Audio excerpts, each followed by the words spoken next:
Hey there, everyone. That sexy nerd is back again, and we're watching more casual Geographic. I know it's been a while since I've watched him, but if y'all are really fans of this show, keep watching and let me know in the comments. And I'll release more of these videos, and I'll try and release it more on a weekly basis. So, what he's doing right now, or at least a timely basis, what he's doing right now is the most generational rivalries in the animal kingdom. I would love to see what the heck he's talking about here. I would love to see everything that he is referring to. I hope he mentions lions. I hope he mentions otters and anything. No, I'm just kidding about that one. Crows and owls, obviously, and many, many more. Humans and every animal. No, I'm kidding. Oh, wolves and coyotes. Anyway, not much really to say here. If I talk about all of them, I might spoil all of them for you. So let's just get into it. And remember, please smash that like button if you want to see more sexy and nerdy content, and subscribe if you think I deserve it. And let's do this thing, y'all. Remember me, bright eyes.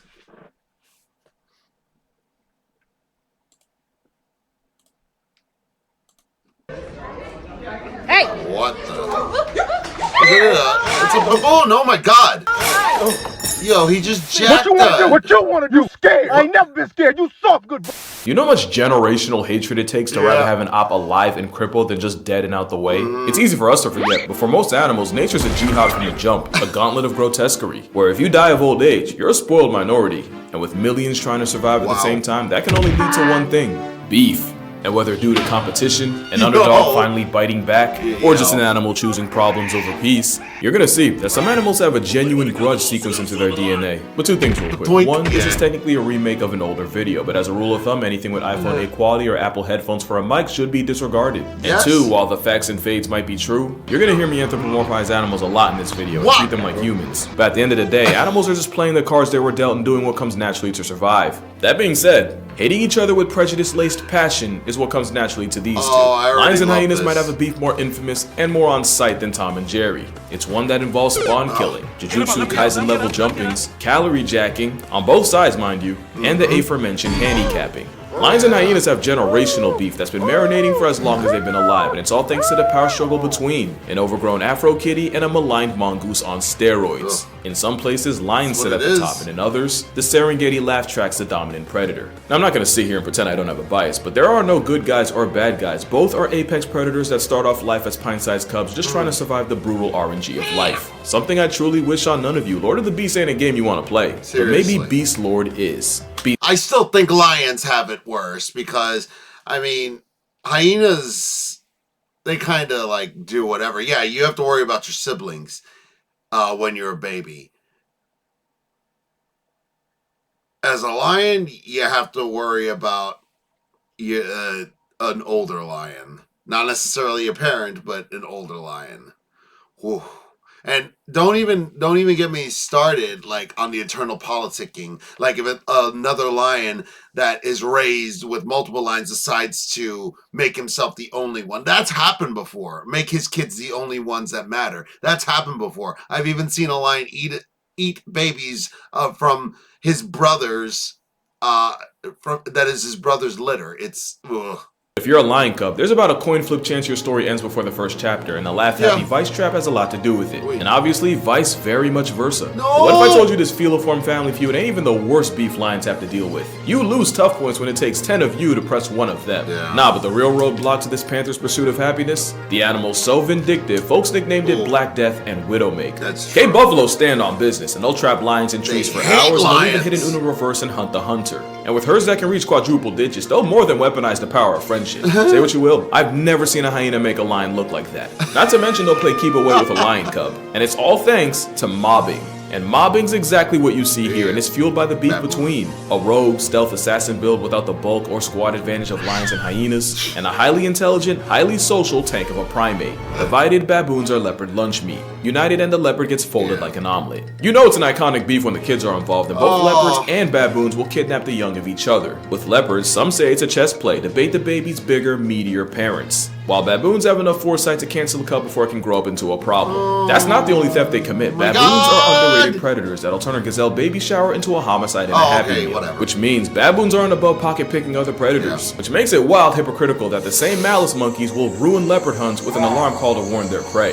It takes a special level of hatred to bread block a predator on the hunt. It's like how we used to think humpback whales were the guardians of the sea for saving other animals from killer whales. To be fair, too, howler monkeys do the same thing to jaguars. So I don't know if it's necessarily a hatred. I think it's just instinct because, like I said, I don't think you'll never see a howler monkey try to fight a jaguar. What? Unless he's like on some crack.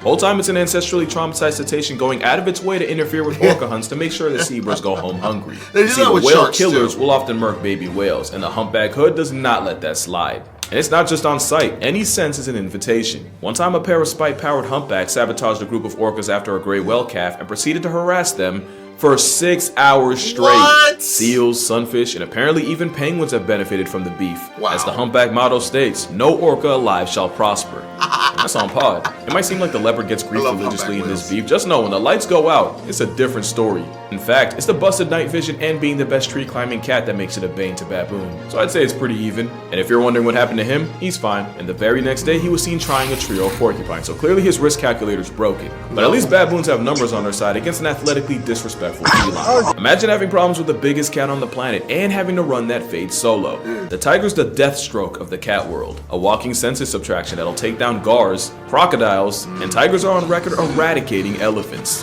They even dare go after bears, including the most homicidal one on the planet. The sloth bear's gotta be the most trigger happy of the bears, and it's all thanks to this thing I just made up called the predator-prey paradox. Basically, it means you're infinitely more fornicated in the fortune department if a moose presses you than if a bear, because with predators, you gotta convince them you're worth the effort, but an animal that already gets hunted will turn you into a was before they take time to judge your intent. Real-life Baloo often gets bodied by tigers and leopards. Also, most of their diet is insects, and the same claws that help them break into termite apartments means they can't just climb from the smoke like some other bears. Which means what you got here is a high-strung insect eater with predator hardware. It's like a giant honey badger, and they're so unpredictable that folks actually fear them more than they do tigers. Not for no reason, because despite having a bigger population and a wider range, brown bears actually murk half the people this floppy-faced anxiety attack does. But you see, the thing with tigers, bears can make up to 5% of their diet, and they usually target cubs or moms with cubs. The tiger trauma runs so deep that since tigers have been known to imitate sandbar deer while hunting them, sloth bears got Pavloved into panicking at the sound of real deer.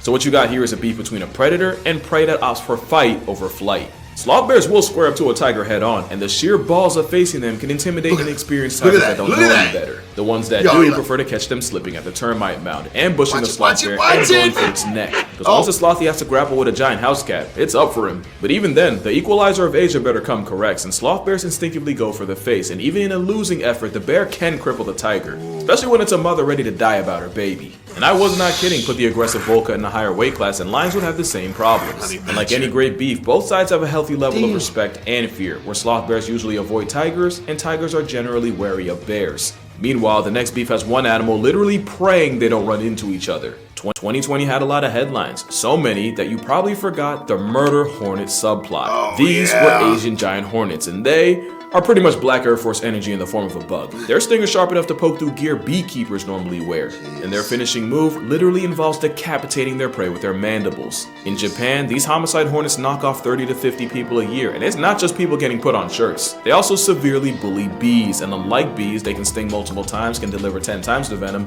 are 5 times bigger, and are built like a tiny armored fighter jet. That's how murder hornets can obliterate entire beehives. So when the Asian hornets started popping up in the US, people were understandably shook. And it was believed only one bug could stand up to the aerial assaults. The praying mantis is straight up oppressive. An ambush hunter that has lizards, frogs, fish, and even small birds on its body count. They have wings, but they rarely fly, because in a world of fight or flight, they've been made their choice. And in 2020, a video would go viral of a mantis murking a hornet, going for brain like a sapio. In the wild, it's a different story, and it's often hornets that get caught packing up praying mantises. They're arguably the only insect that can give 10% of the Furious 5 problems. But as you can see, a mantis won't miss a chance to settle the score, but who has the upper hand in his rivalry? Unfortunately, it might not be who you want. According to scientists, it's usually the mantis taking the L, so much that mantises are actually a well-documented source of food for the hornets. And while the God-fearing kung fu roaches get their licks in when they can, pretty much everything has to go right for them to come out on top. One of them can, you already have a bad advantage. One of them can fly and one of them can't.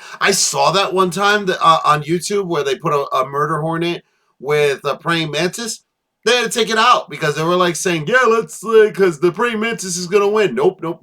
But also, you peep out the Terminator termite ripped off its legs before eating it alive. Don't try and tell me this ain't personal. The sad truth is, this hornet was actually anesthetized before it got manhandled. That's it they right literally there. had to nerf the hornet to gift wrap a W for the mantis. The mantis might not be the answer against the Bundy bug, but damn it if they don't give them a fight. Hell, so do bees. The honeybees have been known to swarm an offending hornet and vibrate so hard, they literally cook the wasp alive. What? And while both bees and mantises get their moments, this is the first beef to have human intervention. But it's not like the next beef, which was 100% caused by humans. The heaviest snake on the planet is the green anaconda, and the second heaviest is currently slithering all over Florida. The Burmese python can measure nearly 20 feet long, weigh up to and over 200 pounds, and kills anything from dogs to deer to birds to bobcats. Normally you'd have to go to Southeast Asia to see them, but thanks to Florida's fetish for f***ery, along with illegal pet releases, the same predator that puts the noose in nuisance is now a legitimate part of the population. They were first seen in the Everglades in 1979.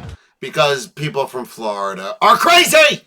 Today, they're hundreds of thousands strong. There's even a theory that in 1992, Florida folded to Hurricane Andrew, which leveled a python breeding facility and allowed them all to escape. Today, it's believed that for every one python that gets sighted, there's hundreds if not up to 1,000 that don't. And with 30,000 sightings from 2008 to 2010, safe to say Florida's officially finding out. Stop it. The problem is, back in Burma, they have tigers and leopards to keep them in check, but here, there's only one animal that can hope to stop them. Alligator. Alligators are a prehistoric assault weapon, and on the rare, they've been known to murk cougars and black bears. And as predators without prejudice, they'll also feed on smaller snakes like the python. The problem is, once pythons get big enough, they'll eventually spin the block and cook gators. So now what you got is a sledgehammer with teeth and a leather straitjacket in an arms race constantly trying to eat each other, and I'm still not doing the beef justice. When the Bane of Burma swallows an alligator, its body goes into overdrive. Its heart rate increases, organs like its heart, kidneys, and liver all get bigger, and its metabolism hits another gear. Not only can a python digest a whole alligator in only a week, if Dr. Steven Secor of the University of Alabama is right, it actually takes less energy for them to down a gator than other options like rats or pigeons. Well, I bet you think. You know why? Because there's no hair and whatever to digest. It actually takes a lot more power to digest things like hair, nails, not eyeballs, but you know what I mean, extensions. And it's crazy, right? That's metal. Wait till you hear what he pulls. Because pythons will actually read their victim's heart rate while squeezing them to death, so they know when to stop. Problem is, alligators can slow their heart rate all the way down to 2 to 3 beats a minute. This means the snake can end up calling it too soon and prematurely start swallowing the gator alive. Only for it to struggle hard enough to bust through the snake like a messed up jack-in-the-box. Well, they both died, but nothing says beef more than if I'm going down, best believe death taking is 2 for 1. That's how ugly competition can get. And this is the other side. Foxes and owls have no love lost, and it's for the classic reason of them pretty much having the same grocery list. Also, foxes will swipe owl chicks, and some owls like the eagle owl will murk them right back. Really? But it's the snowy owl and the Arctic fox that run into each other the most, especially with the white Air Force building nests on the ground and foxes being willing to steal from anyone. Most of the time though, it's a lot of this, a lot of posturing and a whole lot of hold me back. Whether it's an owl-fox feud or a reptile dysfunction, most animal rivalries just start with them trying to put food on their plate. But what about a beef between animals working together? Octopus سامح اي انسان بدخل الفيديو ما بتشروش. الولد بعيط لابوه وبقول له انا جحان، طلع الاب بيجيب له اكل مساعدات للانسانيه، طلع ابوه محروق على ابنه. Octopus will straight up deck fish in the face, and according to science, it's a case of workplace assault. Octopus and fish-like groupers often team up to hunt, since the octopus can chase prey through coral crevices, and if the prey tries to do the race in open water, they get got by the grouper. We see 2 problems. 1, in a partnership, someone's bound to get shorted, and 2, octopus are smart enough to hold grudges and just do stuff out of spite. An octopus named Truman decided he wasn't rocking with one of the researchers, so every time he'd see her, he'd give her the old siphon saltwater shower. Eventually, she would go off to college and then come back months later to visit, and at that point, Truman hadn't been on disrespectful timing in a minute. Yeah, that streak panic ended the moment he saw her, as he super soaked her on sight. So octopus that feel like they're getting cheated in a partnership are much more likely to get punchy. Sometimes they'll lash out just to keep the fish in line. And sometimes if an octopus got backdoored in the past, they'll just project it all over a new fish that didn't even do anything. And since octopus can hunt with several fish at a time, they'll even get petty and ban the offender from the entire hunting party for the aquatic crime of embezzlement. That's why one of the worst things to beef with is intelligence. Just ask coyotes, since ravens and coyotes often end up scavenging for the same scraps, especially when they belong to wolves. But of course, the generational instigator, the raven, will straight up snitch on coyotes trying to pinch off the wolf pack. And while Wiley's running for his life, what does the raven do but fly directly over him like a helicopter during a police chase? Imagine getting violated by a wolf pack, all because a goth tweety put a hit out. Last thing you want to do is make enemies with an animal smart enough to do something about it. Something a city in South Africa is learning the hard way, because Cape Town's currently being overrun by baboons.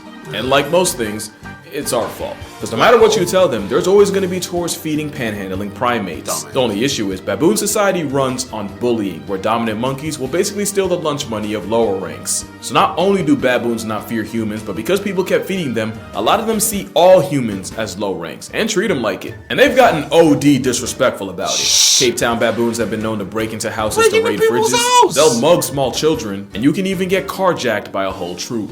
Thanks to the Cape Nature Conservation Laws Amendment Act, it's illegal to feed, trap, poison, or kill the monkeys, meaning these habitual line steppers are above the law. In 2011, a man went to court over shooting a baboon after he said 8 of them broke into his kitchen and started attacking him and his wife. But with thug monkeys also stealing crops, some people said f it and started fighting back. And not only do the monkeys end up getting hurt or murked, it only makes the baboons lash out even harder. That's not the dental of an animal you want problems with. No! But at the end of the day, the baboons are just doing what comes naturally, and they wouldn't even have to be on timing if we didn't go and build a city on their front lawn. Plus, a baboon can go through your trash can and find more nutrition in 30 seconds than it would in 6 hours of foraging, so we can't be mad at them for working smarter. All we can do is what every other animal in this video already does, and just find a way to deal with it, even if it means a baboon takes your hood pass. But that's gonna do it for this video. Make sure you drink water, hug your mother.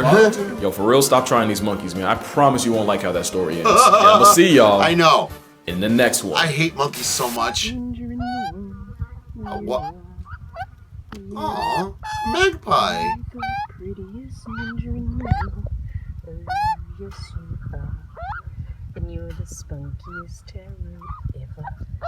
It's kind of cute. Wow, that last one kind of looked really nice. But yeah, screw monkeys, man. I hate them so much. I've always had this weird hatred of monkeys because they throw poop. It's ridiculous. Ugh. And you know, I imagine with the whole baboons thing. That reminds me of the wild boar problem we've got in the United States. Like, it's only a matter of time before they just start to take over the country. Woo. But yeah, let me know what you guys think in the comments below, and let me know if I should do more of these videos. I'll do the next video, or I'll even probably do the next new one. Let me know what you guys think. And please smash that like button if you want to see more sexy and nerdy content, and subscribe if you think I deserve it. And I'll see you all in the next episode.